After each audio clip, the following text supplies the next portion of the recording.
ম্যাচটা যতটা এক্সপেক্টেড ছিল ততটাই জমজমাট হয়েছে কিনা, কারণ যথেষ্ট লড়াই হয়েছে এবং শেষ দিকে যে মেরিনোর গোল এবং দুর্দান্ত একজন ফুটবলার এই ওয়ার্ল্ড কাপে অন্তত পরপর দুটো নকআউট ম্যাচে এক্সট্রা টাইম মানে তার সাব নেমে তিনি গোল করলেন অলমোস্ট এক্সট্রা টাইম কিংবা একেবারে শেষ দিকে। তো সেই ম্যাচটা তো জমেছে ওভারঅল, যেমনটা আশা করেছিলেন। কিছু কথা তো আমরা বলবোই ম্যাচ নিয়ে, বেলজিয়ামেরও এখানে সুযোগ ছিল, তবে ডি ব্রুইনা কোর্তোয়াদের এই শেষটাও আসলে খুব একটা ভালো হলো না। না আসলে আমি বলবো যে কোর্তোয়া থাকা অবস্থায় আসলে টিমটা খুবই মোটিভেটেড ছিল এবং আমি যেটা আমি ভেবেছি সেটাই হয়েছে। আপনার কিছু ডিসাইসিভ সেভ দিয়েছেন কোর্তোয়া, যেখানে আসলে টিমটা উজ্জীবিত ছিল। আপনি যদি দেখেন তারা প্রথম গোল কনসিড করে 41 মিনিটে গোল দিয়ে কামব্যাক করে, তারপরে আসলে স্পেনের যেই ফুটবল আমরা স্পেশালি সেকেন্ড হাফে দেখেছি যে তারা অল আউট ফুটবলে চলে গিয়েছে এবং তারা সবসময় দেখা গেছে যে বেলজিয়ামের ডি বক্সের সামনে ঘোরাঘুরি করছিল বল নিয়ে। ওইখানে ইয়ামেল, মাঝখানে অলমো, আপনার ফার্নান টরেস।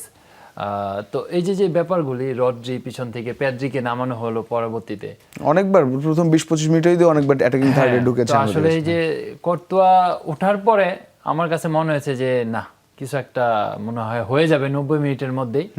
তো আমরা দেখলাম সেটা আসলে আপনার কোভাসিচ দূর থেকে শুট করলো, সে বলটা ইজি বলটাকে ডিফ্লেক্ট হলো, পরবর্তীতে যে গ্রিপও করতে পারলো না, বলটা ডিফ্লেক্ট করে মেরিনো গোল দিয়ে দিল। আমরা একটু স্টেট দিয়ে শুরুটা করি তাহলে খুব স্বাভাবিকভাবে। ম্যাচটা একটা দারুণ ম্যাচ ছিল, সেমিতে ওঠার লড়াই। সেই লড়াইয়ে দুই ইউরোপিয়ান পরাশক্তি স্পেন বেলজিয়াম, যাদের বল পজিশনে স্বাভাবিকভাবেই স্পেনিশরা এগিয়ে 68-32। টোটাল শটসেও 17-5, অনেক বেশি তারা শটস নিয়েছে। পাসেস তো বরাবরই স্পেন সেরা, প্রায় অর্ধেকের বেশি বলা যায়, 312-664। ট্যাকেল 11-10, সেটাতে প্রায় কাছাকাছি বলা যায়।